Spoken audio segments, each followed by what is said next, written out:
Hi guys, today I am going to read Frindle Chapter 5, The Report.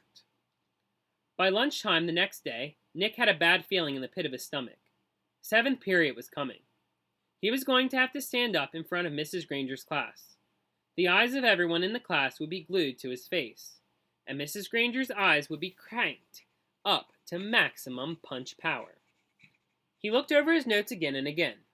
The first English dictionary. The growth of the English language. William Shakespeare. Words from French and German. New words. Old words. New inventions. Anglo-Saxon words. Latin and Greek roots. American English. It all became a big jumble in his mind. And his grand plan from the night before? In the harsh, fluorescent lights of the school day, it seemed impossible. What is it with the clocks in school when you're planning to go to the carnival after school? The clocks in every class practically run backwards, and the school day lasts for about 3 weeks. But if you have to go to the barber or go shopping for clothes after school, zip! The whole day is over before you can blink. And today, after lunch, period 5 and 6 went by in 2 ticks. As the 7th period bell rang, Mrs. Granger walked into the classroom, took 4 steps to her desk at the side of the room, flipped open her attendance book, glanced out at the class, and made 2 little check marks. Then looked up at Nick, she said, "I think we have a little report to begin our class today. Nicholas?" 15 seconds into 7th period, and Nick was on stage. This lady plays for keeps, thought Nick. He gulped, grabbed his crumbled note cards and his book bag, and walked to the front of the room. He stood next to the giant dictionary on its little table, and Mrs. Granger walked to the back of the classroom and sat primly on a tall stool next to the bookcases. She was wearing her blue uniform. Taking a deep breath, Nick began. "Well, the first thing I learned is that the first English dictionary," Mrs. Granger interrupted. "Excuse me, Nicholas, but does your report have a title?" Nick looked blankly at her. "A title? No, I didn't make a title." "Class, please remember to include a title whenever you prepare an oral or written report. Now please go on, Nicholas," and she smiled and nodded at him. Nick began again. Looking right at Mrs. Granger, he said, "The dictionary." A couple of kids thought that was funny, but Nick played it straight and just kept talking. A lot of people think that the first English dictionary was put together in the 1700s by a man named Samuel Johnson. He lived in London, England. He was real smart and he wrote a lot of books, and he wanted all the other smart people to have a good dictionary to use. So he made one.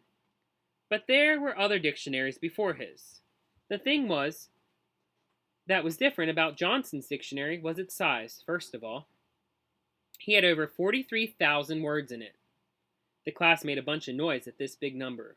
Ooh, and wow, and stuff like that. And Nick lost his concentration. He glanced up at Mrs. Granger, expecting to see those eyes drilling a hole in him, but they weren't. They were almost friendly in a teachery kind of way. She shushed the class and said, "Go on, Nicholas. That's a fine beginning." Nick almost smiled, but he saw all the kids staring at him, so he gripped his note cards even tighter and jumped back in. The other thing that Samuel Johnson did that was special was to choose the words he thought were most important and then give lots of examples showing how the words got used by people. For example, he showed how the word take could be used in 113 different ways. Nick's report went on smoothly for 12 minutes. Nick was surprised at how easy it was to stand there and talk about this stuff. At the end of the first 5 minutes, Mrs. Granger had to stop Nick again and say, "Class, it is not good manners to yawn out loud or to put your heads down on your desk when someone is giving an oral report." No one in the class cared one little bit about the report, except Mrs. Granger. Every time Nick glanced up, she was smiling. And her eyes were not the least bit icy or sharp. She was eating this stuff up, listening and nodding. And every once in a while she would say, "Very good point," or "Yes, that's exactly right." But the next time Nick looked up, he saw Mrs. Granger sneaking a look at her watch. 18 minutes gone. Maybe his idea was going to work after all. Time for phase 2. Reaching into his book bag, Nick pulled out the red dictionary he had brought from home. The one most of the kids had. The one Mrs. Granger said they should use. Nick said, "This is the dictionary that I use at home for my vocabulary work.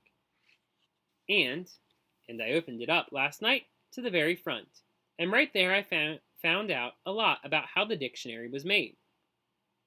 Right in this book. So I thought some of the ideas would be good as part of my report. It says here, Nicholas," Nick looked up. Mrs. Granger got off her tall stool and its wooden legs made a screech on the linoleum. Heads snapped to attention and the class was alert again. Mrs. Granger smiled, raised her eyebrows, and pointed at her watch. "Nicholas, I think the class should read that at home themselves. Now," John's hand was up in the air, and as Mrs. Granger's nod, he said, "But I don't have that dictionary at home, Mrs. Granger. I have the blue one," and several other kids immediately said, "Me too." Mrs. Granger tried not to show that she was annoyed. "Very well, Nick, but it shouldn't take too long. We have other things to do today." Nick kept his eyes open wide and nodded, adjusting his glasses on his nose, and began to read. Without question, this modern American dictionary is one of the most surprisingly complex and profound documents ever to be created, for it embodies unparalleled etymological details, reflecting not only superb lexicographic scholarship, but also the dreams and speech and imaginative talents of millions of people over thousands of years. For every person who has ever spoken or written in English has had a hand in its making. It was a long article, and the kids were bored to death. But no one looked bored at all. Every kid in the room knew now that the period was more than half over, and that Nick's report wasn't just a report. It was one of the greatest time wasters he had ever invented. Mrs. Granger knew it too. She had edged around from the back of the room to the side near the windows. Nick glanced up at her now, and then as he read, and each time Mrs. Granger's eyes clicked up on a new power level. After 8 minutes of Nick's best non-stop reading, her eyes were practically burning holes in the chalkboard behind him. There were only 10 minutes left in 7th period. When he took a breath to start a new paragraph, Mrs. Granger cut him off. "That's a fine place to stop, Nicholas. Class, let's all give him a round of applause for his report." The applause didn't last long. As Nick took his book bag and notes and sat down, Mrs. Granger's eyes went back to almost normal, and she actually smiled at him. "Although your report was a little long," she paused to let that sink in, "it was quite a good one. And isn't it fascinating that English has more different words than any other language used anywhere in the world?" She pointed at her large dictionary. "That one book contains the definitions of more than 450,000 words. Now, wasn't I right, Nicholas? All this will mean so much more since you learned about it on your own." Mrs. Granger was beaming at him. Nick sank lower in his chair. This was worse than writing the report. Worse than standing up to give it. He was being treated like the teacher's pet. And he had the feeling she was doing it on purpose. His reputation was in great danger. So he launched another question. He raised his hand, and he didn't even wait for Mrs. Granger to call on him.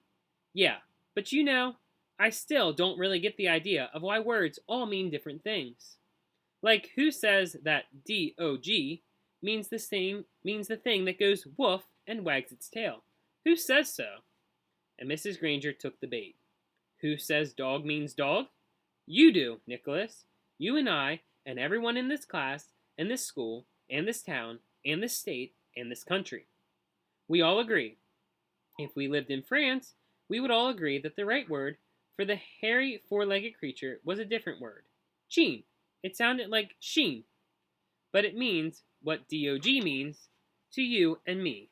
And in Germany, they say Hund, and so on, all around the globe. But if all of us in this room decided to call that creature something else, and if everyone else did too, then that's what it would be called. And one day it would be written in the dictionary, that way. We decide what goes in that book." And she pointed at the giant dictionary, and she looked right at Nick, and she smiled again.